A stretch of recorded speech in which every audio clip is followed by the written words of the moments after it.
नमस्ते बच्चों, चलिए क्वेश्चन सॉल्व करते हैं। करें कि a ball is release from a height h if t1 and t2 be the time required to complete first half and second half of the distance respectively, then choose the correct relation between t1 and t2। Simple सा question है ये। मान लीजिए h height से आपका, ठीक है, release किया है तो इनिशियल वेलोसिटी उसकी 0 हो जाएगी, ठीक है। टोटल हाइट इसकी h ले लीजिए, जो टोटल हाइट है उसकी h है, ये यहाँ पे ग्राउंड मान लीजिए आप, ठीक है, ये ग्राउंड है, ठीक है। इससे h हाइट से बॉल को रिलीज किया गया है। तो कह रहे हैं जो फर्स्ट हाफ आने में मान लीजिए पॉइंट P है, तो फर्स्ट हाफ h/2 कितने में कह रहा है, कितना टाइम लग रहा है इसको, t1 टाइम लग रहा है।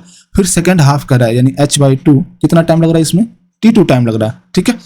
तो आप देखिए आपके पास क्या है, h है, u है और t है। तो आपको पता है कौन सा इक्वेशन लगाना है, s इक्वल टू क्या होता है, ut plus half at square. लगा दीजिए इसमें इक्वेशन।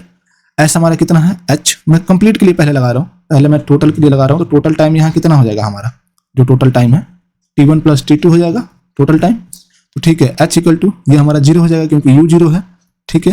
हाफ g, ग्रेविटी नीचे की तरफ लग रही है तो इसलिए पॉजिटिव हो जाएगा t स्क्वायर।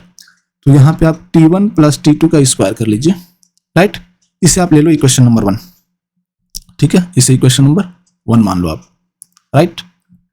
तो ये इक्वेशन नंबर 1 हो गया आपका, ठीक है। अब एक और काम करो, आप देख रहे हो कि आपको t1 और t2 में रिलेशन चाहिए, तो h यहाँ पे एक्स्ट्रा है, h को रिमूव करो। तो h को रिमूव करने के लिए एक इक्वेशन और भी तो लगा सकते हो। आप देखो जब यहाँ से रिलीज किया है तो ये u वेलोसिटी थी, तो p तक के लिए भी तो लगा सकते हो और सेम इक्वेशन लगेगा।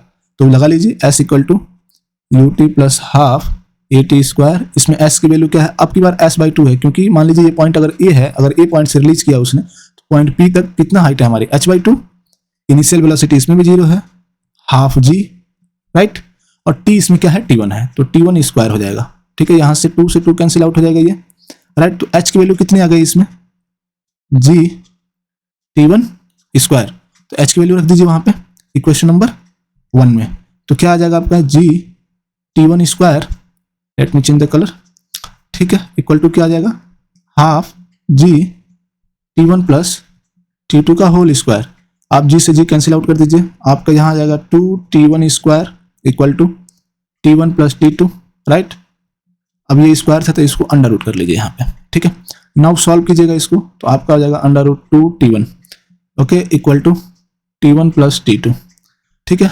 ये t1 को एक तरफ कीजिए तो आपका आ जाएगा t2 इक्वल टू, और इसमें से t1 कॉमन भी ले लीजिए, ठीक है।